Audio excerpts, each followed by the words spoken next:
British ప్రభుత్వం రాకముందు ఈ దేశంలో ఉన్నటువంటి బడుగు బలహీన వర్గాలు ఎస్సీ ఎస్టీ బీసీ మైనారిటీలుగా చెప్పుకునే మైనారిటీల్లో మరి ముస్లింలు నేను ప్రత్యేకిస్తున్నాను. ఎందుకంటే అప్పటికి పాలక వర్గంలో ముస్లింలు ఉన్నారు.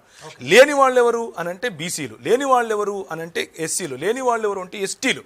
అలాంటి వారికి గొంతుకగా మారారు క్రైస్తవ మిషనరీలు. అలాంటి వారికి చదువు చెప్పారు క్రైస్తవ మిషనరీలు. అలాంటి వారికి స్కూళ్ళు పెట్టారు క్రైస్తవ మిషనరీలు. అలాంటి వాళ్ళకు వైద్యం అన్నారు క్రైస్తవ మిషనరీలు. వీళ్ళేమన్నారు, పై వస్త్రం వేసుకుంటే స్తనాలకు వస్తామన్నారు.